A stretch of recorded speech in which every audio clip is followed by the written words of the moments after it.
Las primeras repercusiones tras el resultado electoral en Estados Unidos y también en estas horas con las decisiones de la Autoridad Monetaria de Estados Unidos en torno a las tasas de interés. Una super semana en lo que refiere al panorama agrícola. Vamos a recibir a Catalina Ferrari, analista de Planifica Plus desde Buenos Aires. Catalina, muy buenas tardes. ¿Cuál es la valoración que se está haciendo en estas horas? Fundamentalmente las proyecciones, los escenarios de oferta y demanda que van quedando perfilados con estas últimas novedades. ¿Cómo estás? Hola Leo, bueno, muchas gracias por el llamado. Sí, semana, como bien dijiste, bastante movida, principalmente por la noticia del triunfo de Trump. Si bien el mercado ya se estaba anticipando un posible triunfo, las encuestas daban un empate técnico y la realidad es que estábamos todos atentos a qué podía llegar a suceder.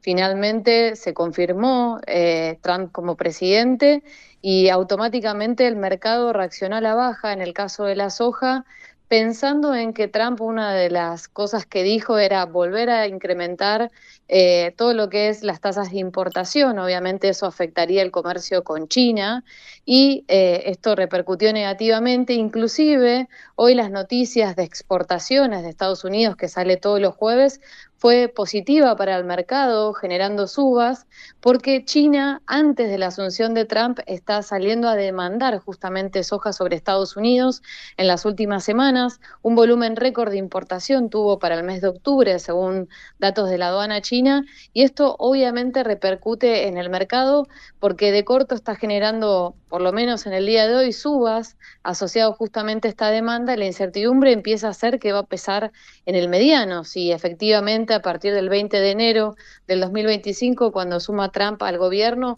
cómo va, digamos, a generar estas políticas, si va a volver a suceder, esperemos que no, la guerra comercial que decíamos, que sucedió allá por el 2018 y que fue negativo justamente para todo lo que fue el mercado de soja. Esperemos que esto no suceda, pero ante la duda, China empezó justamente a anticipar esta demanda sobre Estados Unidos. Bien, Otro, por lo sí. pronto, las consecuencias las vamos a ir viendo. También conocer qué tipo de resoluciones pueden ir surgiendo de la futura administración Trump. Exacto, vamos a ver el desarrollo, digamos, de todo lo que va a ser la política de Trump, y eso va a afectar la comercialización de soja. Otro factor que viene como ayudando un poco al mercado viene a ser la comercialización de los aceites.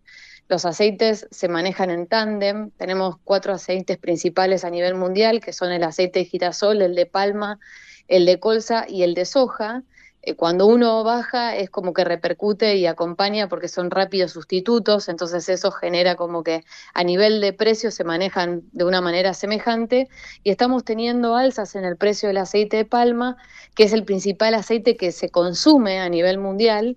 Y lo producen, o son los principales exportadores, Indonesia y Malasia, y pareciera que van a tener una restricción de oferta por una mala campaña y porque además políticamente restringirían justamente esta oferta, y está haciendo subir el complejo de aceites y esto viene favoreciendo el aceite de soja.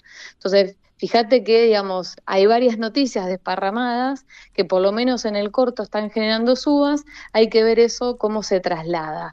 Principalmente porque la realidad es que a nivel oferta de soja, si nos centramos en el mercado de soja, Sudamérica se sigue apostando a que vamos a tener una excelente oferta. Teníamos, la última vez que hablamos, Leo, teníamos dudas si iba a poder sembrar o no Brasil, porque venía con falta de precipitaciones y demás. Las precipitaciones en Brasil se dieron, vienen sembrando ya dentro de los valores promedio.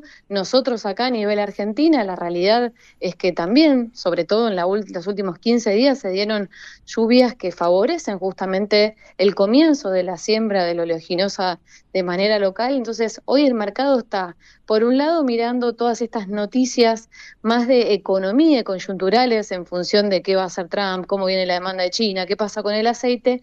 Y si vemos desde el lado de la oferta, la realidad es que va a haber grano de soja, porque Estados Unidos está terminando de cosechar una cosecha de 125 millones de toneladas, que es uno de los valores más altos para Estados Unidos en cuanto a producción de soja, y desde el lado de Sudamérica se están esperando 168 millones de toneladas de soja de Brasil y Argentina. Si logramos sembrar, vamos a incrementar el área y estamos hablando de un volumen de 51 millones de toneladas. Entonces, claramente en el mediano sigue habiendo un mercado con una tendencia bajista, porque la oferta sigue estando y la duda empieza a pasar por qué va a pasar con esta demanda si China no llega, digamos, a buscar esas hojas sobre Estados Unidos, que es lo que pasó justamente en aquellos años de guerra comercial. ¿Se va a venir a buscar esa soja a Brasil y Argentina y eventualmente Uruguay, Paraguay? Sí, digamos, la demanda generalmente lo que hace China es en el momento que Estados Unidos cosecha su grano, que son estos meses, septiembre, octubre, su demanda se posiciona sobre Estados Unidos y después vuelca principalmente la demanda sobre Brasil. Ya estamos hablando de febrero, marzo, cuando Brasil empieza a cosechar. Y también Sudamérica. La realidad es que Argentina exporta muy poco grano. Nosotros somos el principal exportador de lo que es aceite de harina y lo que exportamos de grano propiamente dicho son alrededor de 5 millones de toneladas.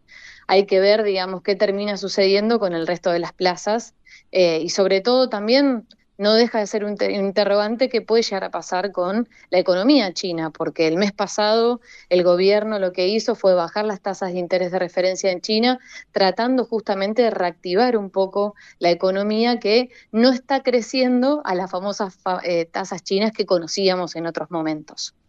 Es un escenario muy complejo porque Trump amenaza con nuevos aranceles a las importaciones chinas y es probable que China también le responda, como ya ocurrió, como decías recién. Exacto, eso es lo que empieza, digamos, a generar a nivel mundial, obviamente, los interrogantes de cómo va a empezar, digamos, cómo va a traccionar el mercado de granos, de petróleo, de un montón de factores, ¿no? No solamente si nos centramos en los commodities, y como bien decís, cómo va a reaccionar China a esa política. Ojalá que no sea tan como fue en su momento y que se hayan aprendido de los errores, pero la realidad es que es un interrogante y por eso mismo China está saliendo a anticipar justamente esa demanda previo al 20 de enero, que va a ser la asunción de Donald Trump en Estados Unidos. Bien, así que Catalina, si hace una semana era difícil hablar qué iba a pasar con el precio de los granos, me imagino que ahora mucho más complejo. Y la realidad que es mucho más complejo en función de estos factores que son los famosos cisnes negros o coyuntura propiamente macroeconómica que afecta también el mercado de los granos. El dólar se venía devaluando frente a la canasta de monedas en los últimos días levemente, pero algo se fortaleció. Eso también es algún factor que, por decirlo en criollo, juega en contra al precio de los granos, porque cualquier país oferente que evalúa, digamos, todo lo que nosotros vendemos está evaluado en dólares, por ende cualquier país importador tiene que erogar más de su moneda para poder hacerse de una tonelada de producto. Entonces, obviamente un dólar fortalecido, perdón, no es algo que pueda favorecer al mercado. Pero por el otro lado tenemos, si se da justamente, se sigue dando esta política de la Fed, de la tasa de interés de referencia de Estados Unidos, que es lo que el mercado está esperando, eso por el otro lado lo que genera es que justamente dinero que antes, inversiones que antes estaban resguardadas justamente en esta tasa de la Fed, se vuelca un poco al mercado y surge lo que pasó en los últimos 2 meses, que fue que los fondos de inversión, los famosos fondos especulativos, redujeron su posición vendida y esto lo que generó fue un movimiento favorable en los precios de los granos.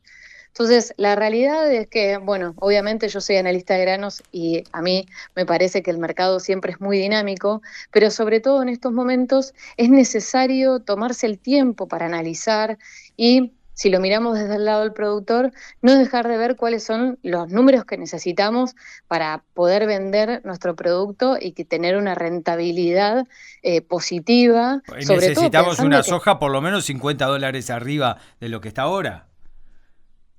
Exacto, o sea, aprovechar esos momentos, esas oportunidades que da el mercado, teniendo en claro cuál es el número de mi empresa para poder vender y no perdernos de estas oportunidades en momentos en los que estamos saliendo a invertir mucho dinero, sobre todo ahora que estamos empezando a sembrar.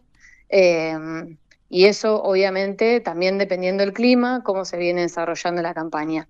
Pero me parece que es importante, sobre todo en estos momentos de volatilidad y oportunidad del mercado, estar atento y no perdernos la posibilidad de capturar precios. Catalina Ferrari, analista de Planifica Plus, muchas gracias por este tiempo y aguardamos las novedades que puedan surgir de aquí a la asunción del nuevo gobierno en Estados Unidos y a partir de allí en especial. Sí, muchas gracias.